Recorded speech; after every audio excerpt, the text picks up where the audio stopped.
Hello and good morning everyone. तो आइए आज का क्लास शुरू किया जाए। तो पिछले क्लास में हम लोग गोलीय दर्पण के विभिन्न पदों के बारे में पढ़े हुए थे। पिछले क्लास में हम लोगों ने अवतल दर्पण और उत्तल दर्पण का ध्रुव के बारे में जाना था। पिछले क्लास में हम लोगों ने वक्रता केंद्र के बारे में जाना था। पिछले क्लास में हम लोगों ने वक्रता त्रिज्या के बारे में जाना था और पिछले क्लास में हम लोगों ने मुख्य अक्ष के बारे में भी जाना था। आज हम लोगों को फोकस के बारे में जानना है। इसके बारे में, फोकस के बारे में। तो फोकस के बारे में जानने से पहले कुछ बेसिक्स हैं जिसको मैं बताना चाहूंगा। तो चलिए, सबसे पहले अवतल दर्पण का कुछ बेसिक्स है जो कि आपको क्लियर करना चाहते हैं। पिछले क्लास में अवतल दर्पण के बारे में सब कुछ मैंने क्लियर किया हुआ था। उभरे हुए भाग को रचित कर दो, मतलब पेंट कर दो। धंसा हुआ भाग परावर्तक सतह हो जाएगा।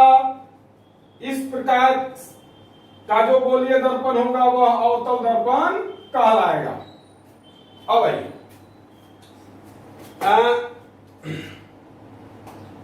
पिछले क्लास में एक चीज बताना मैं भूल गया था। द्वारक, दर्पण का द्वारक, गोलीय दर्पण का द्वारक, इस चीज के बारे में थोड़ा सा मिस कर गए थे हम आप लोगों को बताना, क्योंकि ये थोड़ा सा आपके सिलेबस में नहीं है और किताब देखने पर हमको ध्यान नहीं आया, जो किताब नहीं पढ़ना है द्वारक के बारे में। तो चलिए, द्वारक क्या होता है?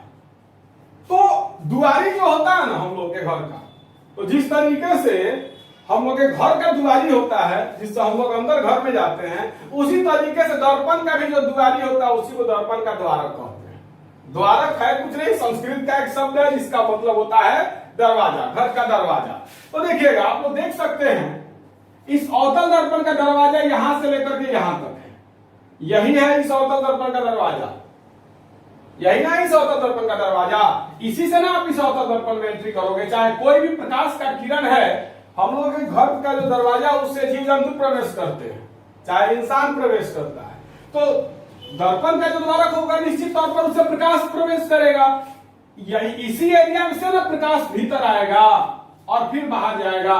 तो इस एरिया को ही दर्पण का द्वारक कहते हैं। क्या कहते हैं? दर्पण का द्वारक। तो एम और एम डैश, एम और एम डैश क्या है? एक मिनट, एम डैश आप लोगों को लग रहा होगा इसी में फिटाया होगा। एम डैश, एम और एम डैश क्या हो जाएगा? दर्पण का द्वारक हो जाएगा। ये गोलीय दर्पण मैंने बनाया है, इस गोलीय दर्पण का द्वारक हो जाएगा एम और एम डैश। तो गोलीय दर्पण का द्वारक कौन हो जाएगा? एम और एम डैश। अब आइए, आप लोगों को बताए थे मध्य बिंदु क्या होता है। ये मध्य बिंदु है, ये ध्रुव होता है, आप लोगों को पता है।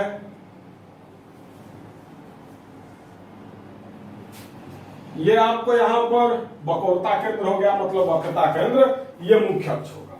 इतना कहानी हो चुका था। आज का कहानी शुरू हुआ है द्वारक से, मतलब एम और एम डैश क्या है? दर्पण का द्वारक है। और ये सब कहानी पिछले क्लास में मैंने कंप्लीट करवा दिया था। अब आगे का कहानी समझिएगा एकदम ध्यानपूर्वक। अवतल दर्पण में मुख्य अक्ष के समानांतर आती हुई प्रकाश की किरणें अवतल दर्पण से परावर्तन के बाद मुख्य अक्ष के जिस बिंदु से होकर गुजरती है उसको अवतल दर्पण का फोकस कहते हैं। आइए इसको आसान भाषा में समझा जाए। ये हमने रटा रटाया भाषा अभी आपको मारा है, लेकिन आइए इसको आसान भाषा में समझते हैं। तो माइंड में पहले सेट कीजिए, ये अवतल दर्पण है, ये मुख्य अक्ष है। तो अवतल दर्पण के मुख्य अक्ष के समानांतर आती हुई प्रकाश की किरणें देखिएगा।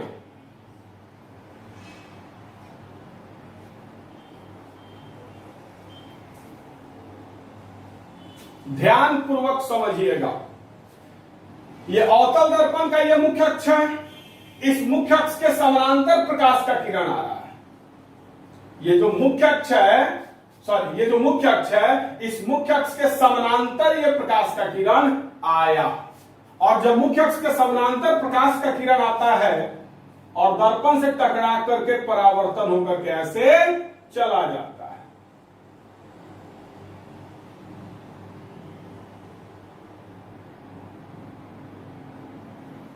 ध्यान से समझिएगा, यह एक बहुत ही बड़ा थ्योरी है, एक बहुत ही बड़ा थ्योरी आप लोगों को मैं बता रहा हूं। तो अवतल दर्पण के मुख्य अक्ष के समानांतर ये दोनों प्रकाश का किरण आया और परावर्तित होकर के ये इधर निकल गया और ये जो किरण आया इधर निकल गया। ये दोनों किरण परावर्तन के बाद मुख्य अक्ष के एक बिंदु पर एक दूसरे को काट रही है। ये जो दोनों किरण है, ये दोनों का दोनों किरण इस अवतल दर्पण से परावर्तन के बाद मुख्य अक्ष के इस बिंदु पर आप लोग देख सकते हैं, इस बिंदु पर एक दूसरे को प्रतिच्छेद कर रही है। इसी बिंदु को इस अवतल दर्पण का फोकस कहते हैं। सूचित करते हैं कैपिटल एफ से, फोकस सूचित करते हैं कैपिटल एफ से।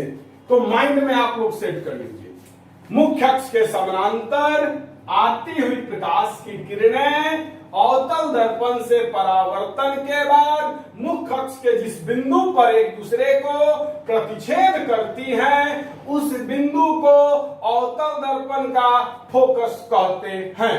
तो चलिए अब आगे बढ़ते हैं। चलिए तो ध्यान पूर्वक इसको एक बार फिर से समझाना, थोड़ा सा कंफ्यूजन नहीं रहना चाहिए, थोड़ा भी कंफ्यूजन नहीं रहना चाहिए। आइए एक बार और इसको फिर से समझते हैं। अवतल दर्पण का फोकस,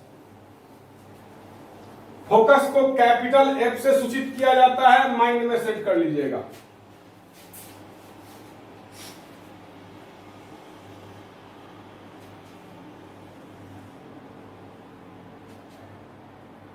कभी भी फोटो वगैरह बनाना हो, क्योंकि एग्जाम में आप लोगों को फोटो बनाना पड़ेगा, तो पहले रेखा खींच करके तो हम ध्रुव और वक्रता केंद्र सब उस पर लिख दीजिएगा, ज्यादा आसानी होता है।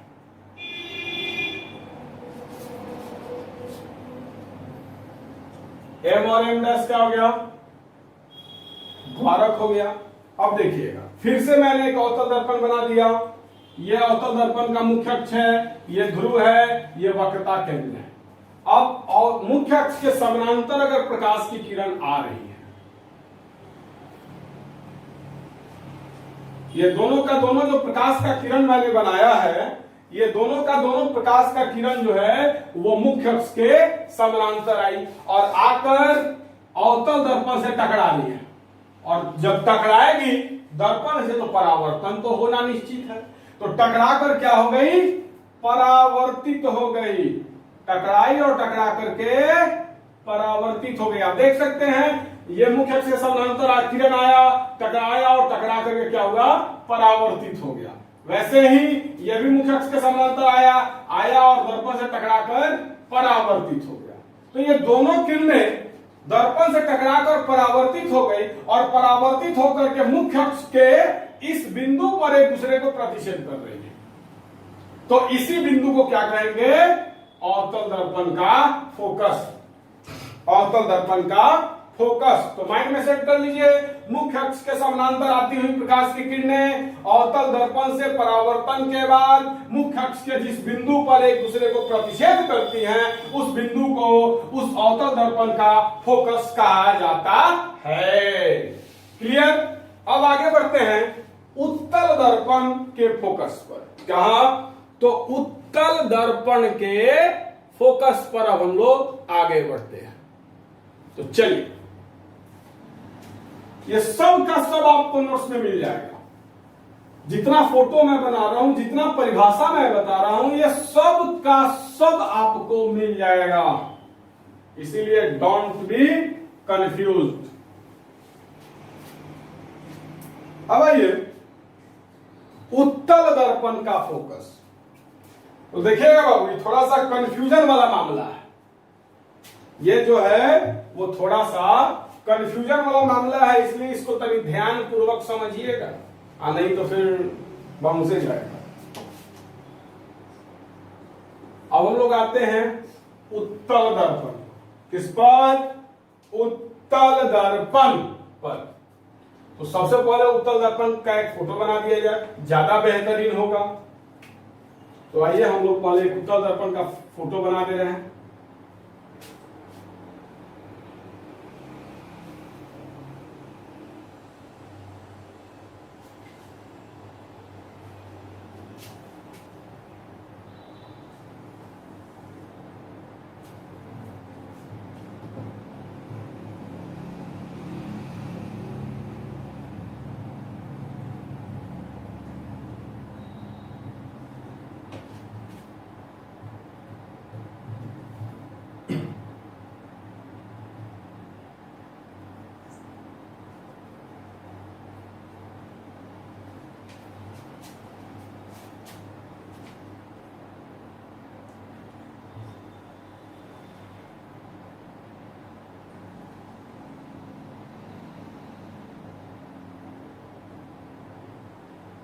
चलिए, ये मैंने एक उत्तल दर्पण का फोटो आपके सामने बनाया।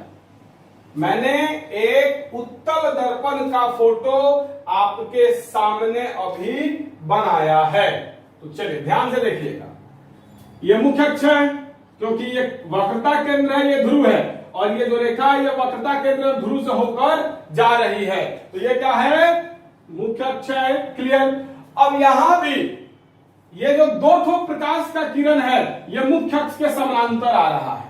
तो माइंड में सेट कर लीजिएगा, उत्तल दर्पण में मुख्य अक्ष के समानांतर आती हुई प्रकाश की किरणें उत्तल दर्पण से परावर्तन के बाद जिस बिंदु से आती हुई प्रतीत होती है।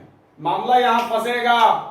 यहां पर आप लोग इजी वे में इसको लेना चाहो तो नहीं ले पाओगे, इसको ध्यान से समझना होगा। देखिए, परावर्तन तो बाबू यहीं से हो जाएगा।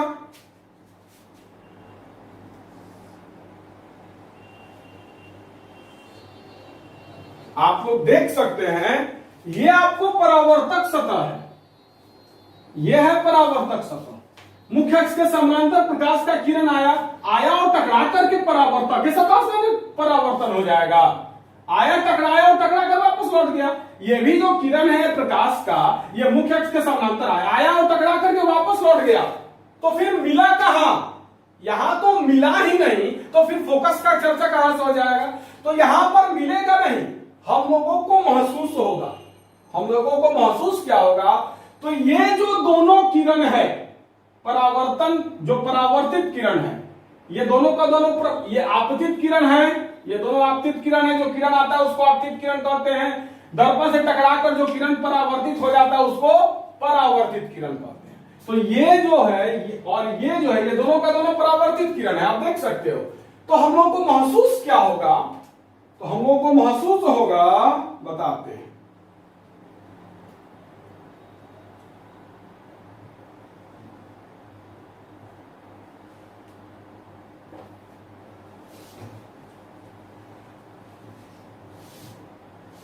हम लोगों को महसूस क्या होगा कि ये जो दोनों परावर्तित किरण है, ये दोनों परावर्तित किरण इस बिंदु से निकल रही है। ये दोनों का दोनों परावर्तित किरण जो है इस बिंदु से निकल रही है। इसी बिंदु को कहेंगे उत्तल दर्पण का फोकस। कुछ नहीं समझ में आया? फिर से समझिएगा, फिर से समझिएगा, समझाने की गारंटी मेरी है। ध्यान से इसको फिर से एक बार देखिएगा। क्या? तो उत्तल दर्पण के मुख्य अक्ष, ये उत्तल दर्पण का मुख्य अक्ष है। तो उत्तल दर्पण के मुख्य अक्ष के समानांतर आती हुई प्रकाश की किरणें, ये जो प्रकाश का किरण है और ये जो प्रकाश का किरण है, ये दोनों का दोनों प्रकाश का किरण मुख्य अक्ष के समानांतर आ रही है। तो उत्तल दर्पण के मुख्य अक्ष के समानांतर आती हुई प्रकाश की किरणें उत्तल दर्पण से परावर्तन के बाद जिस बिंदु से आती हुई प्रतीत होती हैं, उस बिंदु को उत्तल दर्पण का फोकस कहा जाता है। क्लियर? तो चलिए, हम लोग को महसूस क्या होगा कि ये जो दोनों परावर्तित किरण है, ये दोनों परावर्तित किरण यहां से आ रही है, लेकिन एक्चुअली में क्या हो रहा है, एक्चुअली में तो ये दोनों का दोनों किरण यहीं से परावर्तित हो जा रहा है। रियली में तो ये दोनों का दोनों किरण यहीं से परावर्तित हो जा रहा है, इधर से आ रहा है और यहां टकरा करके इसी बिंदु से वापस लौट जा रहा है। ये भी जो प्रकाश का किरण आया और आ करके इस बिंदु पर टकरा रहा है और इसी बिंदु से वापस भी लौट जा रहा है। लेकिन हम लोग को महसूस क्या होगा, तो ये दोनों का दोनों जो किरण है इस बिंदु से निकल करके आ रहा है, तो इसीलिए इस बिंदु को क्या कहते हैं, उत्तल दर्पण का फोकस। आई थिंक समझ में आ गया होगा। तो उत्तल दर्पण का फोकस किसे कहते हैं, तो उत्तल दर्पण के मुख्य अक्ष के समानांतर आती हुई प्रकाश की किरणें उत्तल दर्पण से परावर्तन के बाद मुख्य अक्ष के जिस बिंदु से आती हुई प्रतीत होती हैं उसे उत्तल दर्पण का फोकस कहते हैं। तो ये था उत्तल दर्पण का फोकस और अवतल दर्पण का फोकस। तो आपको एग्जाम में दो टाइप से क्वेश्चन पूछा जा सकता है और यही कारण है कि मैं आप लोगों को दोनों का दोनों टाइप अच्छी तरीके से समझा देना चाहता हूं। दो टाइप से आपके एग्जाम में प्रश्न पूछा जाता है। पहले यह भी पूछ सकता है कि अवतल दर्पण का फोकस किसे कहते हैं या उत्तल दर्पण का फोकस किसे कहते हैं। तो अवतल दर्पण का फोकस किसे कहते हैं ये मैंने आपको बता दिया, आपको मैंने जो नोट्स भेजा उसमें भी आपको मिल जाएगा। उत्तल दर्पण का फोकस किसे कहते हैं ये भी मैंने अभी आपको बता दिया और जो नोट्स भेजेंगे उसमें भी आपको लिखा हुआ है। लेकिन अगर बोल दे फोकस किसे कहते हैं, फोकस या मुख्य फोकस, फोकस या मुख्य फोकस एक ही चीज है, मुख्य फोकस या फोकस। तो फोकस या मुख्य फोकस को कैपिटल एफ से सूचित करते हैं। अब आइए, अगर आपसे एग्जाम में पूछ दिया फोकस किसे कहते हैं तो फिर क्या जवाब दोगे, तो जवाब सुनो ध्यान से। 2 नंबर में पूछेगा तो परिभाषा के साथ साथ फोटो ही बनाना होगा, तो मैं सब आपको समझा दे रहा हूं। किसी गोलीय दर्पण के मुख्य अक्ष के समानांतर आती हुई प्रकाश की किरणें उस गोलीय दर्पण से परावर्तित होने के बाद मुख्य अक्ष के जिस बिंदु पर मिलती है या जिस बिंदु से आती हुई प्रतीत होती हैं उसे उस गोलीय दर्पण का फोकस कहा जाता है। तो अवतल में तो वाकई में मिलती है, मैंने आपको दिखाया है, और उत्तल में क्या होती है, आती हुई प्रतीत होती है। आइए दोनों का दोनों फोटो एक साथ बना दिया जाए, तब जाकर के थोड़ा और मजा आएगा। एक और फोटो मैं बना दे रहा हूं ताकि मजा जो है वो बढ़ जाए। Don't worry.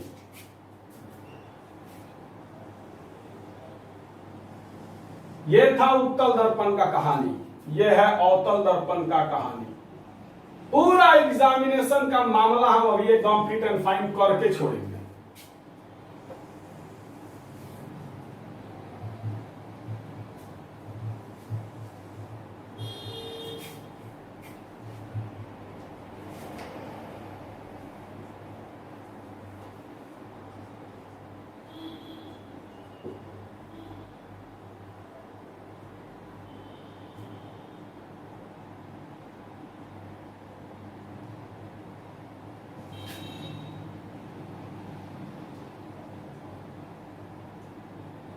चलिए,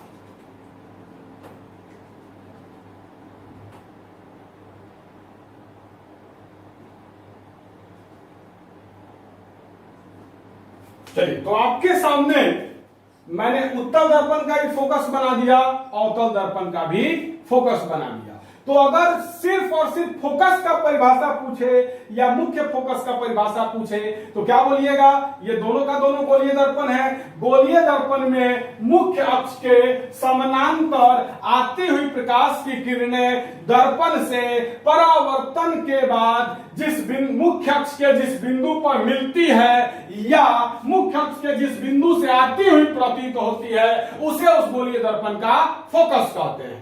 इसमें अवतल उत्तल दोनों का मामला ऐड हो गया और ये दोनों फोटो बना लीजिएगा। अगर सिर्फ फोकस पूछे तो परिभाषा लिख करके ये दोनों का दोनों फोटो आप बना दीजिएगा। और अगर उत्तल दर्पण का फोकस पूछे तो लिखिएगा मुख्य अक्ष के समानांतर आते हुए प्रकाश की किरणें दर्पण से परावर्तन के बाद मुख्य अक्ष के जिस बिंदु से आते हुए प्रतीत होती है उसे उत्तल दर्पण का फोकस या मुख्य फोकस कहते हैं और ये फोटो बना दीजिएगा। या फिर अगर आपको अवतल दर्पण का फोकस पूछे तो अवतल दर्पण के मुख्य अक्ष के समानांतर आती हुई प्रकाश की किरणें दर्पण से परावर्तन के बाद मुख्य अक्ष के जिस बिंदु पर मिलती है उसे अवतल दर्पण का फोकस कहते हैं और ये फोटो बना दीजिएगा। आई थिंक कि फोकस, अवतल दर्पण का फोकस और उत्तल दर्पण का फोकस, ये तीनों का तीनों आपका क्लियर हो गया। तो फोकस लिखे चाहे गोलीय दर्पण का फोकस लिखे, एक ही चीज है। अब हम लोग आएंगे फोकल लेंथ, मतलब फोकस दूरी पर। अब हम लोग चर्चा करेंगे फोकस दूरी पर। फोकस दूरी, तो ये हो गया आपको उत्तल का फोटो, ये हो गया आपको अवतल का फोटो। क्लियर होना चाहिए। यह उत्तल दर्पण हो गया, यह अवतल दर्पण हो गया। अब हम लोग को सीखना है फोकस दूरी। फोकस दूरी को हम लोग सूचित करते हैं स्मॉल एफ से, स्मॉल एफ से सूचित करते हैं। फोकस दूरी को स्मॉल एफ से सूचित करते हैं। मेरा स्मॉल एफ लिखने का स्टाइल ये है, इसलिए इसको कोई चिन्हावना मत समझ लीजिएगा, ये छोटका एफ है। आप इस तरह लिखो चाहे इस तरह लिखो, दोनों स्मॉल एफ है, छोटका एफ है। तो फोकस दूरी को हम लोग सूचित करते हैं स्मॉल एफ से। अब ये ससुरा फोकस दूरी है क्या, ये जानना ज्यादा जरूरी है, राइट। तो फोकस दूरी किसे कहते हैं ये समझिएगा। गोलीय दर्पण के ध्रुव एवं फोकस के बीच की दूरी को फोकस दूरी कहते हैं। जैसे बकोरता केंद्र और ध्रुव के बीच की दूरी को बकोरता त्रिज्या बोले हैं, मतलब वक्रता त्रिज्या, वैसे ही फोकस एवं ध्रुव के बीच की दूरी को फोकस दूरी कहते हैं। ये फोकस है, ये ध्रुव है, इन दोनों का बीच का जो दूरी है उसको क्या कहते हैं, फोकस दूरी कहते हैं। तो आइए थोड़ा सा दिखा दे, दिखाना आवश्यक है।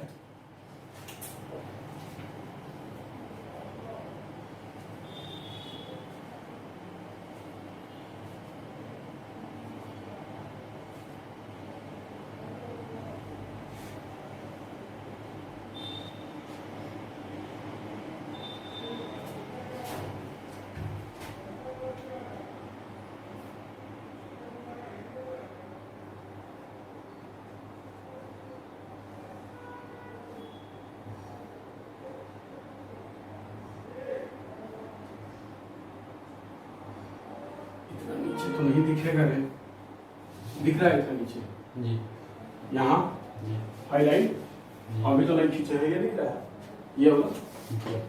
तो ध्यान से समझना। अभी थोड़ा देर पहले मैंने पिछले क्लास में मैंने आपको बताया था वक्रता त्रिज्या। तो वक्रता केंद्र एवं ध्रुव के बीच की दूरी, मतलब यहां से लेकर यहां तक, इसी का नीचे मैंने कर दिया है, उसको हम क्या कहते हैं, वक्रता त्रिज्या कहते हैं। वक्रता केंद्र एवं ध्रुव के बीच की दूरी को वक्रता त्रिज्या कहते हैं। उसी तरीके से ध्रुव एवं फोकस के बीच की दूरी को फोकस दूरी कहते हैं। ये आपको फोकस है, ये ध्रुव है, दोनों का बीच की दूरी ये है जो कि मैंने यहां बनाया है, इसको क्या कहते हैं, फोकस दूरी। और फोकस दूरी को सूचित करते हैं स्मॉल एफ से। ये भी फोकस है, ये ध्रुव है, दोनों का बीच की दूरी को क्या कहते हैं? फोकस दूरी सूचित करते हैं स्मॉल एफ से। तो आपको देख सकते हैं ये ध्रुव है, ये फोकस है, दोनों का बीच का जो दूरी है इसको क्या कहते हैं? फोकस दूरी कहते हैं, स्मॉल एफ से सूचित करते हैं। तो आई थिंक आपका फोकस और फोकस दूरी काफी अच्छी तरीके से क्लियर हो गया होगा। अब हम लोग देखेंगे गोलीय दर्पण की फोकस दूरी और उसकी वक्रता त्रिज्या में संबंध। तो आइए, बहुत ही इंपॉर्टेंट फॉर्मूला आप लोगों को अभी मैं बताने जा रहा हूं।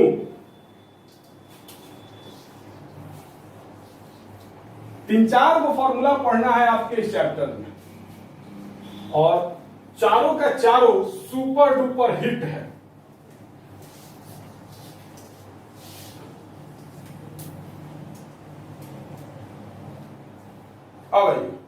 अब अगला टॉपिक है आप लोगों का वक्रता त्रिज्या। बोले तो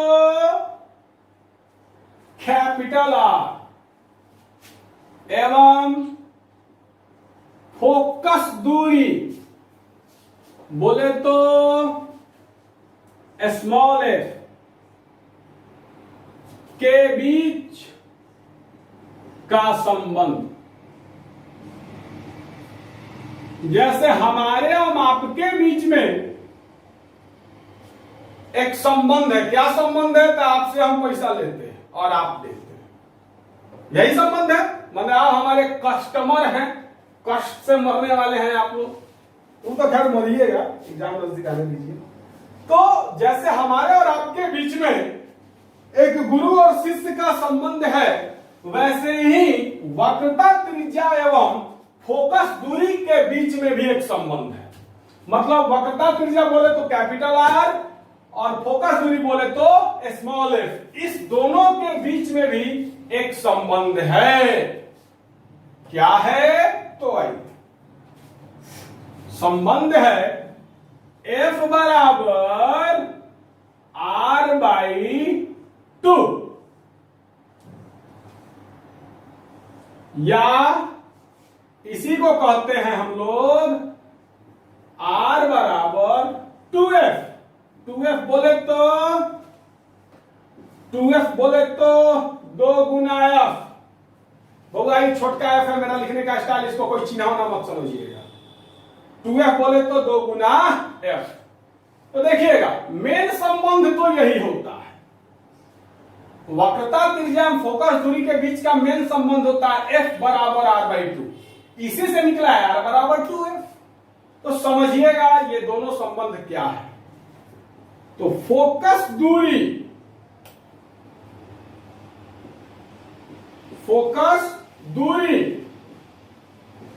वक्रता त्रिज्या की आधी होती है,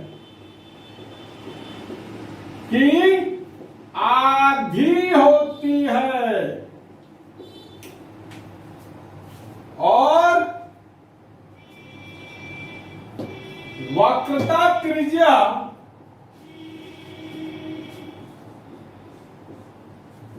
फोकस दूरी की दुगुनी होती है। मामला समझिएगा, बड़ा इंपॉर्टेंट मामला है। चलिए देखिएगा, तो वक्रता त्रिज्या फोकस दूरी के बीच में संबंध क्या है? तो पहला संबंध है F बराबर R बाई 2। F बराबर R बाई 2। F का मतलब फोकस दूरी, R का मतलब वक्रता त्रिज्या। F बराबर R बाई 2 रट्टा मार लेना एकदम। इस क्लास में आओगे इसको प्रूव भी करेंगे, प्रूव भी करना है इसको। आपके सिलेबस में नहीं करना, लेकिन हम करते हैं। क्लास में आओगे इसको प्रूव भी किया जाएगा। तो F बराबर R बाई 2 मतलब फोकस दूरी जो है वो वक्रता त्रिज्या की आधी होती है। मतलब वक्रता त्रिज्या को 2 से भागा दे रहा है, मतलब वक्रता त्रिज्या का आधा किसके बराबर है? फोकस दूरी के बराबर है। तो याद कर लीजिएगा, फोकस दूरी वक्रता त्रिज्या की आधी होती है। अगर वक्रता त्रिज्या 4 मीटर है, मान लो वक्रता त्रिज्या कितना है, 4 मीटर है, तो फोकस दूरी कितना हो जाएगा, इसका आधा मतलब 2 मीटर।